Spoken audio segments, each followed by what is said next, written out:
Hello, everyone, and welcome back. Now we coming towards the solstice, the winter solstice and Yule, and I am joined once more by my good friend Jeremy Rye, so we can talk further about the energies of the winter solstice. It's a time when the Earth's energy is really at its lowest. It's dived back into the land and it's reached its lowest point. And we see the beginning of what I call the return to the light. I love this solstice because after the deep dive that we've been through since Samhain, we come back up, we start to come back up. So it's a time of for me, a time to look forward to the return of warmth, the return of lighter evenings and things like that. Although we are at the very start of it, I do have to stress that. But it's like, oh, we've hit rock bottom, coming back up again. So Jeremy, welcome after. Welcome, thank you. Yes, Um, I know that this is your least favourite time of the year, but your yeah, most favourite anticipation. absolutely, yes. Bring back the warmth, bring back the sun. So I Oh, celebrate the return of the lights. But first of all, welcome and thank thank you. you for joining us. And yeah, talk to us a little bit about how you relate to the Yeah, solstice and you. absolutely. I mean, Mm, I think it's really useful to talk about what's going on for us at this time of year because that really keys into all of these solar festivals and how we then choose to celebrate them. You're right, we've gone for a sort of a deep dive as the light goes down. That focus from Samhain to this point is really on us going inner. It's about us and our being rather than us and our doing of anything. And I think we touched on this in the Samhain as well. But as we go through to this one, this marks the kind of the deepest point of where we are working within the inner work. So as we travel through December, as we head towards that point, we're not surprised if things are coming up that we need to reflect on, that we need to really work on, that feel important to us and us alone. And so that almost begins to reflect how we are celebrating this festival as well. Because when we look at these festivals, we can also look at the opposite ones as well. So when we look at this one, we look at the midsummer solstice. That one really is about community. It really is about bringing everybody together. Whereas the midwinter solstice actually feels like it's, for me, the more opposite of that. Whilst I may share in it, it's really about my inner self, my inner being, and it's also about my home, my hearth. It feels like it's very much centered around my space rather than the midsummer, which is about taking it out and being outside and being part of it. So a lot of my rituals focus in on doing things that are inside. It's obviously very useful because what's often going on outside isn't very conducive to lots of big outdoor celebrations. But we'll put that down to nature's cycle of life, and it's encouraging us to do things. But it actually feels very right to focus it around where you are, where you're living, and do things that are very much about your home, your hearth, yourself, your being, all of that sort of thing as well. Um, and really, December helps repair us because we're looking at some key things that's going on in nature that are also going on in us. And that the main one is this is a time of preparation for yeah, what's going to be coming. yes. And so we are in this place. Like when you look around you at nature, all the leaves are pretty much off the trees now. They're all soggy. They're all being drawn back into the ground. They're all refeeding and re-nourishing the soil. This time for us is exactly the same. Mm, It's about replenishment of all of our resources, re-nourishing ourselves. And when we're working with that through December, we have almost two sides because the pre-solstice side of that as we're slowly going in, and then the post-solstice side where it begins to slightly shift and to change again. yeah, But I think we should always remember that this is a time of replenishment, of renourishment, of really focusing on our resources and rebuilding them.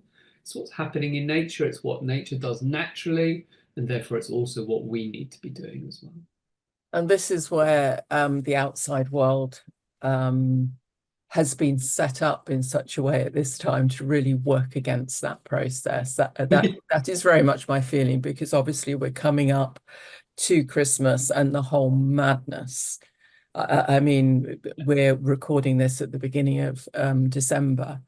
The whole madness of Christmas is really going to start to gallop now, and people just hit the solstice, hit Christmas exhausted. Yeah. Yes, Um, exactly. so rather than looking after ourselves and nourishing ourselves, we deplete ourselves, and it takes someone who's got very good boundaries to sort of say so much and no more. Yeah. because It we're really being is. pulled at, by the outside world. So it is I feel it's a time to be very aware of the outside forces trying to pull you out of this sense of balance and this sense of being in the flow of the natural energies, which Yeah. are very, very low at the moment. Yeah, it's really true. And you really have to work very hard with yourself to find a balance that still maintains your energy, your resources, because those are what you all will need and be able to draw on for the coming year. Yeah, And it's really important that you're mindful of not yeah, spending that already before you even get to the beginnings where spring starts to encourage us to be working more. yeah. And it's not about, I'm not advocating bar humbug or anything like this. I mean, there's a huge joy in bringing family together. Well, hopefully there is a huge joy in bringing family together, and being social with friends, but it should be gentle. It should Yes. be a gentle thing, not pressure and I must and extravagant show and things like this. Gentle joy of celebrating the return of the light. Yeah, Yeah, absolutely. yeah. And And of it is course, also, as well as a time of making these resources, it's also a time of that seeding of the new, yes, because this is again, I mean, we keep referring back to this, but this is again what's been happening in nature. Those seeds are sitting there, nothing's happening, yeah, but they're already in the ground or going into the ground, and we need to be doing the same as well. And other distractions, which are always going to be there, whatever time of year we're working on, but this particularly can draw us away from really allowing ourselves the space, because the solstice is a time to really plant those seeds, to commit from whatever level that is about what am I seeding for next year.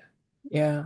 We And we've talk had a about chance in the last 6 weeks, haven't we, to sort of review what went well, what didn't go well, and to work through stuff and to drop what no longer serves us, and to get a sense of where we want to go forwards from. So, as you say, I mean, this is the time where we decide what we're going to nurture, yeah, and what we're going to tend to try and bring into being for next year. It's not a point of, I don't see it as a point of total commitment, but it's kind of like, now here are the possibilities. What am I going to play with? it's a time of dreaming. Yeah, yeah, And because we know with nature the same, lots of seeds get cast and some don't come to fruition, or some come to fruition slower or later, or whatever it is. yeah, Allowing ourselves the ability to seed all of those and to dream what we need to dream is mm, really, really important. And that run up to the solstice is a real potent time for being able yeah, to work on that seeding aspect of yeah. ourselves. And this is it's where, if we can be quiet, if we're not allowing ourselves to be pulled into the noise and bustle of the outside world. And I think a lot of people do manage this after the Christmas decorations. There's a kind of like a flop, and just leave me alone, let me lie on the sofa and just but if we can take that time to listen, to go inwards, we can begin to feel where the natural flows are pulling us, where um the higher aspects of ourself are saying, this is where you need to go. These are the things that need to be important. This is what you need to nurture. If we're too busy partying and getting off our heads and being distracted and pulled here by this, that, and the other, we don't hear that. We don't sense that. We can't get into that flow. So this is why this sets the tone in some respects for what plays out over the rest of the year. Yeah. And how one chooses to play with this time of year, do it consciously. Yeah. Don't sort of, part of what we're doing here is to actually help people to be conscious and to be making their decisions. And if that decision is, I'm doing this Christmas in this way, then fine, but do that consciously, Yeah. knowing that this is the time of year for this, and these will be the repercussions of Mhm. not being able to gift yourself that moment of replenishment or seeding or preparation, as well as everything else to do with the community that's going on around you. Yeah. Raise that level of consciousness. Right. Well, the solstice itself is effectively 3 days where the sun stands still before it turns around and it starts to move back the other way. So we potentially have 3 days where we can really tune in to that sense of stillness, that sense of being. Give everybody a few ideas about maybe some of the things they might want to do during that time. Well, what we can do is absolutely spend those 3 days, not all of the 3 days, but gift ourselves something and some time in those 3 days. What I have done in the past is to say on that first day is I'm literally focusing in on this idea of what I'm looking to seed. What am I looking to do for that year? And just allow those ideas to come together. Now, I could normally do that by giving myself a gift of a meditation or even an actual walk, getting out in a walk, because there is a time away from things when I gift myself a walk. So even if that's the only opportunity you've got, take yourself out on that first day to do a walk, to do something local that gives you a moment to be able to bring that energy in and maybe to hear that voices of what feels exciting about what might be coming up in the year. Yeah. Then in the second day, what I tend to do is to find a space to do a ritual, to do something, to take those thoughts in, but also to pronounce that have this strength, I have this support with me, and that those seedings will be for my highest good. So even if nothing has come, I mark that second day of saying and grounding myself in this period to give myself strength and to know that those seedings will be for my highest good, my highest potential.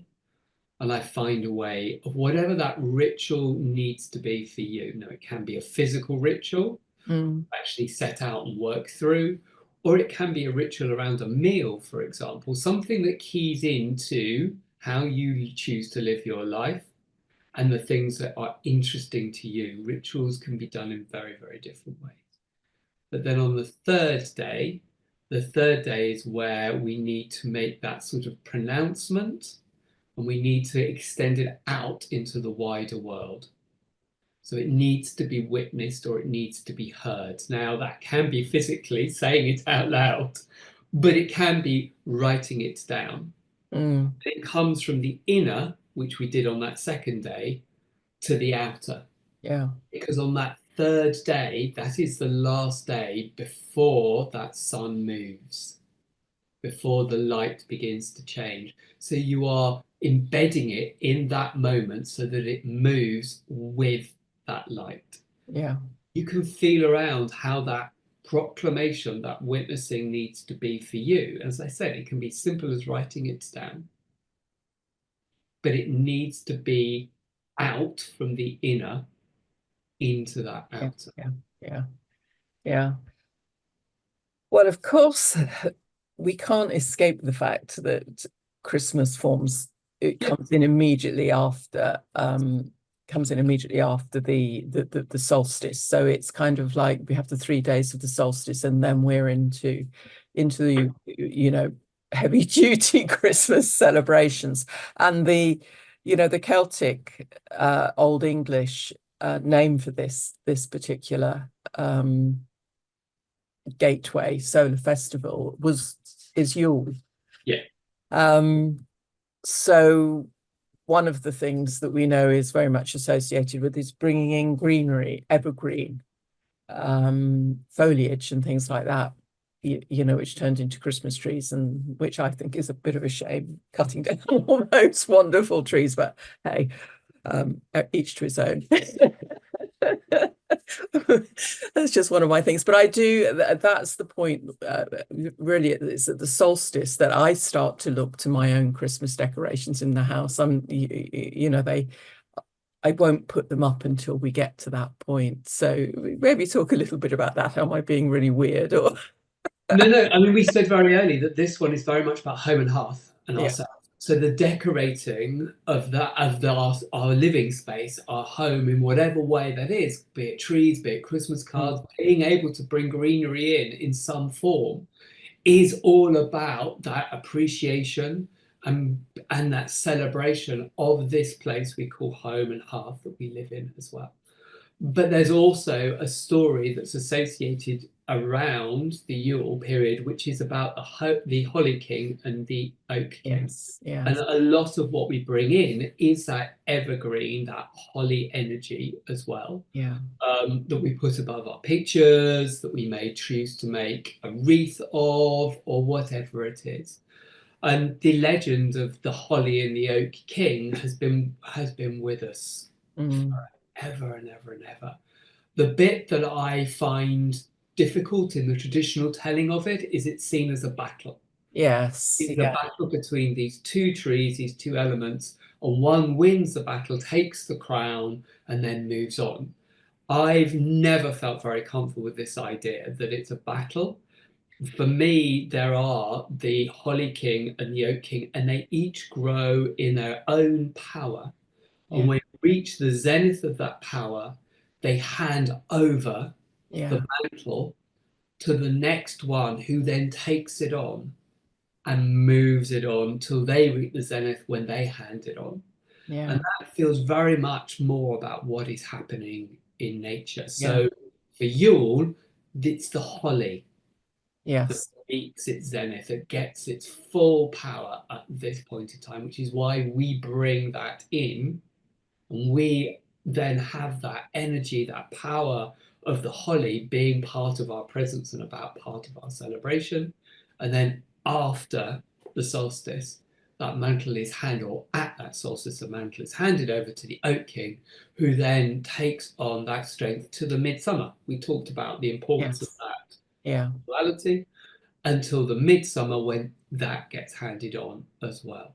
yeah, And the holly is very much about a companion tree. You often see them growing very closely together, the oak and the mm, holly. And that is about strengthening. The yeah, holly symbolism is about helping us strengthen ourselves. It's about our soul strengths. It's about those strengths that exist within us. And so we're bringing ourselves in at the height of the holly's power, a strengthening for ourselves. And that's what's fabulous about the Yule. It may well be the point where the sun changes, but it's also the point where we can start to take in mm, that soul strengthening energy. And the holly is the really important part of that. yeah. And I think, it's obviously evergreen, and I think you again that it's very affirming at that level, the continuity of life, that life doesn't die. The energy may draw back into the land.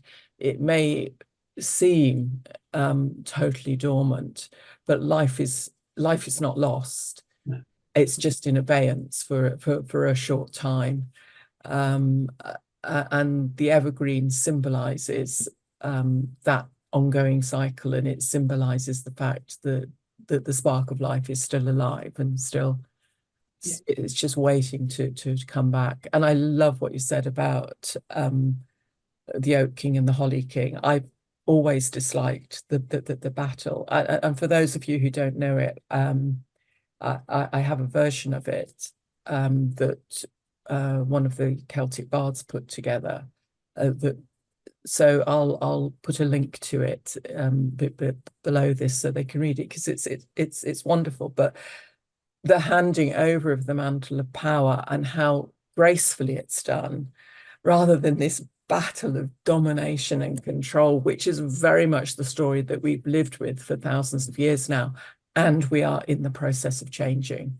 Yeah. You know, this point now, everything that we're going through and have been going through for the last few years is about changing that narrative. It is not about domination and control. It is about power properly held and properly yielded, and not about you know, kind of like clutching it into the self, but handing it on at the right moment, at the zenith. Yeah.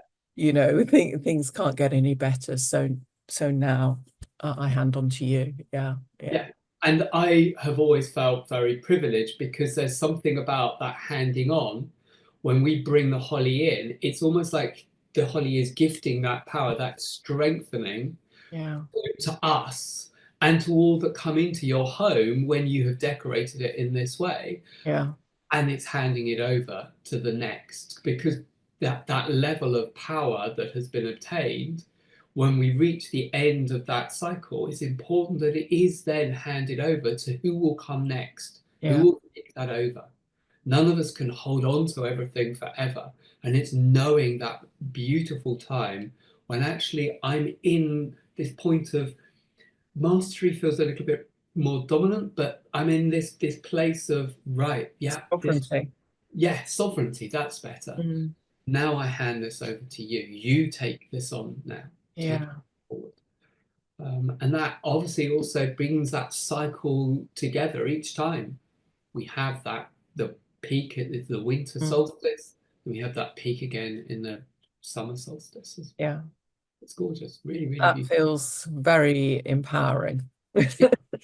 And for some people, then sort of making something, the wreath is the ritual, Yeah. maybe, that Mm. has that. So when we were talking earlier about doing a ritual at the midpoint, maybe you can use that to help gear your celebrations for the Christmas, for the 25th. Mm. Maybe you can leave a picture unadorned for that moment to create and bring in and work with that holy energy as part of that ritual.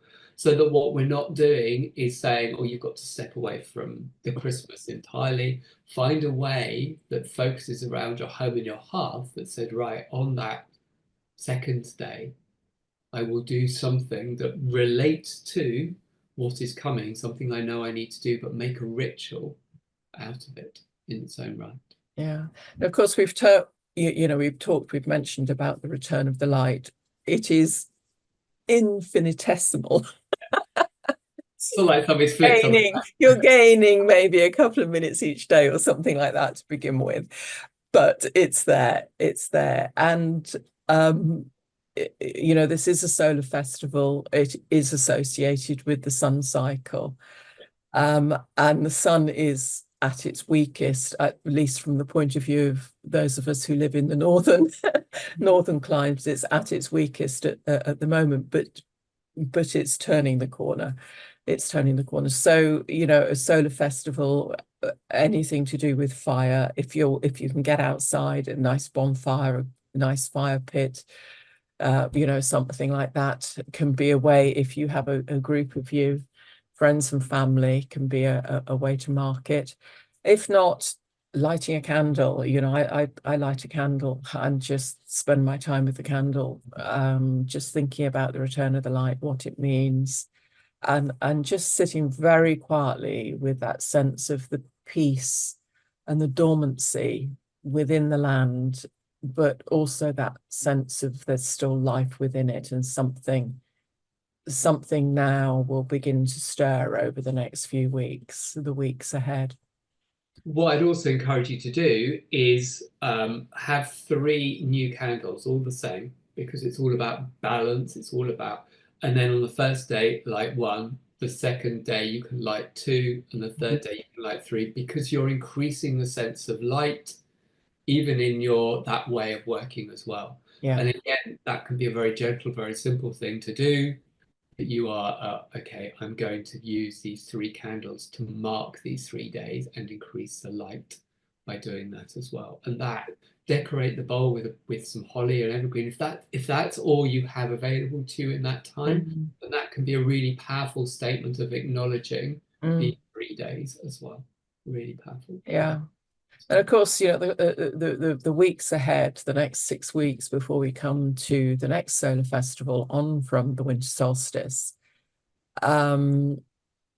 is a time when gardeners have traditionally, they've sat inside in front of the fire with their catalogues, and they're thinking, they're planning out what they're going to plant, and what they're going to give their attention to for the coming season. So I think we can maybe take a leaf out of their books as well. And in the weeks ahead, up until the next festival, we can very quietly just sit with the possibilities and see which ones Absolutely. carry more energy. The winter sort of work, or the winter sort of way of being, doesn't change until the 1st of February. Yeah.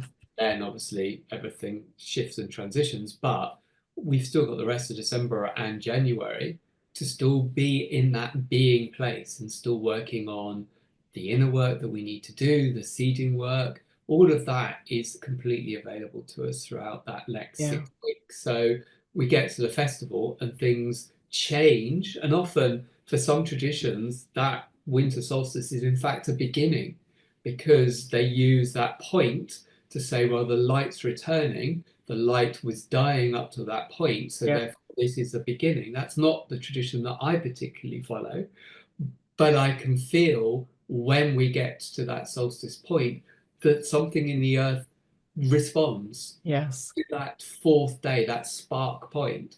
Yeah.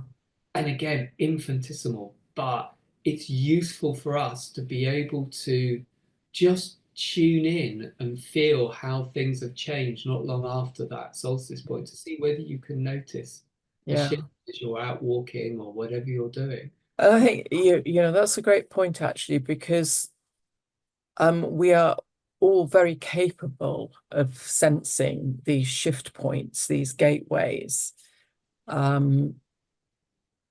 But it's like a flabby muscle that an awful lot of us have kind of lost the usage of, and we need to sort of tone up. So, you know, again, the weather here in particular can be pretty crummy at times. And going out and sitting on the earth and just spending a bit of time sitting out in nature and sitting on the earth and taking your consciousness down into the earth and just sensing what's going on at that time. It can be a lovely thing to do at each of these solar festivals, so that you begin to really discern the differences, the shifts, the way the energy moves, from festival to festival. And this is, I mean, it's a massive test because the energy is so dormant. But if you can really begin to feel that and sense into that, then you really are beginning to retune your body and your consciousness back into the natural rhythms so many of us have become disconnected with. So it's a very good exercise, isn't it, too? And with traditionally the Boxing Day is about going for a walk. Yeah. So if you're fitting it in around what you need to do throughout the Christmas season, then just as you're going out for a Boxing Day walk, just tune in and see if you can sense a change in the earth, because it's all very much about the earth. Yeah. So what we're not looking at is the sun. We're not looking at the air particularly. What we're feeling into is the earth. And Yeah. Yeah. see whether you can pick up any already some sort of shift or change in the way the earth is responding, or what's going on beneath your Yeah. feet. Yeah. I love it. I love it. Yeah. Um, Fascinating. Anything else that you want to share around this festival? Um, I think it's really important that we recognize that it is a festival of birth and rebirth. That Yes. it is about cycles, that we do remember that the everything we're doing feels like it's part of a cycle, and that we're not looking at a full stop and then a change, everything transitions. And so that idea of birthing, what we are birthing seeds, we're birthing new ideas, we're birthing thinking, and that doesn't have to happen in one moment. Yeah. You mentioned it earlier that we're not committing to something that has to happen. Mm. And often people kind of get quite nervous when we look about, oh, how have I managed to seed everything I need to seed? If I don't seed it now, is it too late? Oh, and we have this whole thing around New Year resolutions and Mm. yup, yup. It's really that sort of level of commitment. It Mm. is too soon. Yeah, It's too abrupt. yeah, Nature has gifted us from Samhain to the solstice that opportunity of sort of being hopeful about what might come, sitting with hope. From the solstice point onwards, we've got this opportunity to be seeding, or December and January, we are seeding. We then start to get into this idea of what promises will I make to see what I want to come. And it's all very gentle, it's all part of a cycle. mm, This is the birth point of these ideas. This is not the point where you're writing them in tablets of stone and you have to adhere to them. yeah, and it's For kind of me, why often I'm making myself go to the gym 3 times a week or whatever never it might work. be. They're, Yeah, they're yeah, just too abrupt and too blunt at yeah, that point. yeah, Nature doesn't do that. It yeah. doesn't have that level of abruptness and bluntness. Yeah, and the energy hasn't. It won't be till the beginning of February. The energy begins to show itself above the soil, as it were. So yeah, it's still very much in that dormancy stage, and there's a gentleness. If you tune into this period, there's a gentleness. It's treating yourself gently, treating the world around you gently. As you say, dreaming. So this is a time where you can dream. You can sit in the front of, before the fire and watch the shapes form and fall apart in front of you effectively, and see which ones end up holding form. And yeah, it's a very gentle, or should be a very gentle time. It is, and it is a joyful time. That's Yeah, the yeah, other thing that this festival is also about joy. There is joy in the returning of the light, but it's also about bringing joy in. yeah. So, in terms of what we do, how we approach a time or a ritual, it is finding those things that are joyful for you. And so, whatever that is, just really key into what joy feels like for you and how you want to manifest Mm, some parts of joy in that marking, in that celebration. For some, that is being very quiet and gifting themselves a moment of being quiet. But for some, that joy might be to go out and see lights, see mm, Christmas lights that people have put outside their houses, and use that as a way of bringing in joy to their lives. So mm, gift yourself that moment of joy. We've said, and that there is a period that's also going on outside of all of this. But if you can weave that in to a period of joy for mm. you, then find what that is for you, because it should be joyful and not sort of harassment or I've got to do this, I've got to Yeah, if pressure comes into it in any shape, size, form, yeah, not working. And so, what is that joy for you around this period of time? And then Mm. weave that in to feel that there is a point of Yeah, I do feel every year. I mean, this is such a moment of hope. joy. The return of life, the return of the light. There's there's immense reaffirmation of the flow of things. and as you say, the cycle of things, and it's a period of hoping and wishing and dreaming for something better to form. And I think, you know, one of the things that we forget is that we are co-creators of this reality that we're all in, all of us, you know, and what we see out there is what our mass consciousness has created. So if we can create that, we can create something very different as well. And each of us plants the seed for that. Yeah. You know, we can come together in groups and we can meditate and we can envisage something better. But we all, you know, each individual one of us holds the seed for what comes next, for the world that we create in the year ahead and the years beyond that. So that's also, I think, something to bear in mind at this time as well. Yeah. And that seeding can literally be working for your highest good, your highest potential. This is about, as we said, being Yeah, you as individuals. And so it's really important to hold the energy of that yeah, in this period, yeah, yeah. in the joy. With yeah, and it's a high frequency energy. Yeah, it is. A Yeah, high frequency energy. So yeah. You do walks. I do indeed. Yes. So do you want to tell us about what you've Well, got I coming will up? be. I mean, I do a walk for every solar festival. I mean, there are others in between, but I dedicate myself to doing a walk for a solar festival. They are in London at the moment. There's about 5 different ones that we'll be doing, and the next one is the 21st of December. Actually, wonderfully on that Saturday, doing it on that particular day. And so there will be one coming through. As yet, which particular walk I'm doing hasn't dropped yet. I tend to ask and tend to see what we need to be working on that particular day. But it will come through and it will be available to anybody who wants to come and join me through the Eventbrite link. Yeah. But So that's through your website, jeremyrye.com.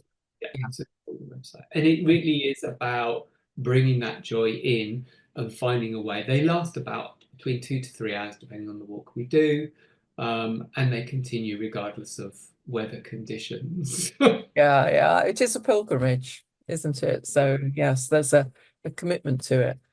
Absolutely. And that is, you know, very fundamental to any spiritual practice of any sort is that commitment. So yeah, good for you.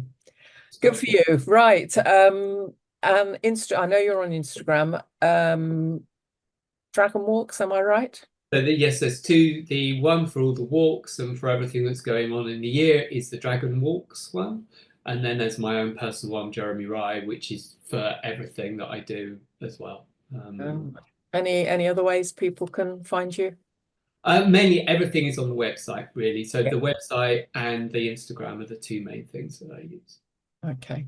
Wonderful. Well, Jeremy, thank you. And Thank you. It's been fabulous. well, happy Yule, happy solstice, and here's to the year ahead, basically. Into wonderful, joyful seeding. Yeah. Thank you.